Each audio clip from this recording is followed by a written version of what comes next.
And the whole discourse is one on kingship and renunciation, which is of course a fundamental discourse in Buddhism, power and renunciation, that goes on.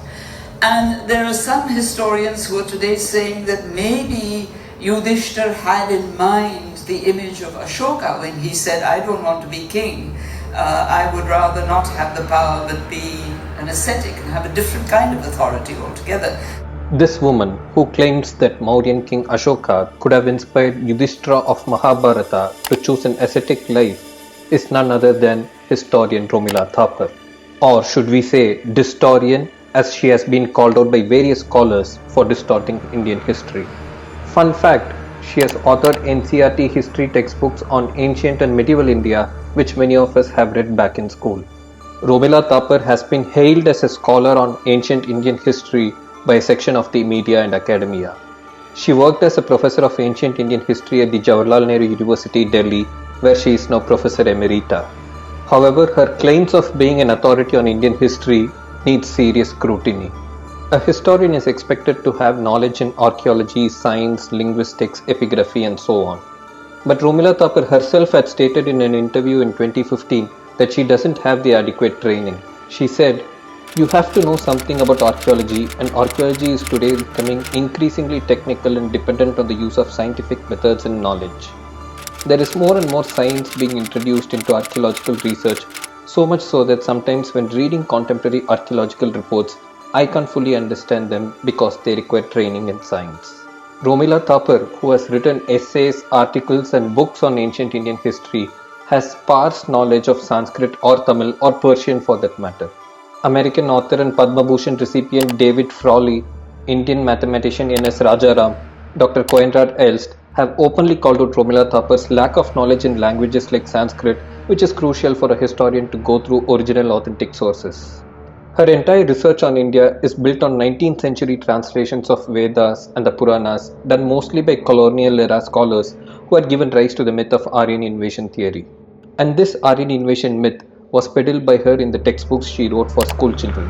For instance, in chapter 3 of the NCERT textbook Ancient India, she says, when the Aryans first arrived in India, they had to fight for land with the people already living in India.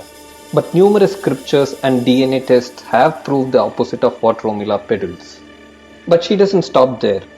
She peddles a racist theory that Aryans were fair-skinned with long noses and Dasyus aka Dravidians were dark-skinned with flat noses.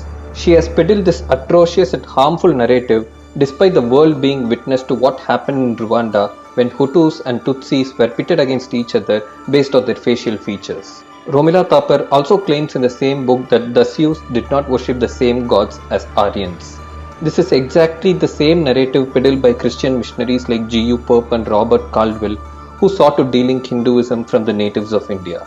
As on date, the Sindhu Saraswati or the Indus Valley civilization is the oldest record available about ancient Indians. And the people of IVC worship Mother Goddess and Pashupati, who resembles Lord Shiva in yogic pose. And the other name for Hindu god Shiva is Pasupati.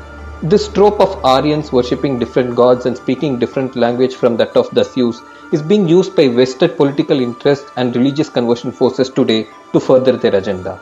Another trope used by Romila in her textbooks is the pitting of Hinduism against Buddhism, with the latter glorified as superior and egalitarian.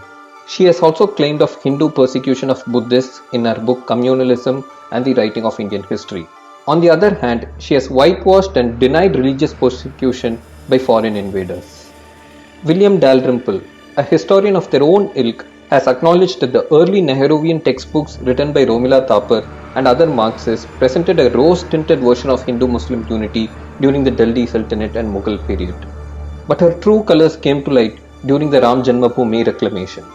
Then Indian Prime Minister Chandrasekhar sought to resolve the Ram Mandir issue through talks and invited the Hindu parties and Babri Masjid Committee, of which Romila Thapar was part of. While the Babri Masjid Committee gave vague, miscellaneous references to substantiate their claims, the VHP and others presented historical and archaeological data to counter Romila Thapar's hollow claims.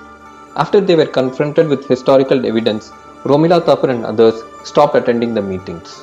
Dr. K.K. Mohammed, the former Regional Director of Archaeological Survey of India, who was part of the team that unearthed the temple beneath Babri Masjid, had alleged that left historians like Irfan Habib and Romila Thapar had thwarted attempts to arrive at a resolution to the Babri Masjid issue.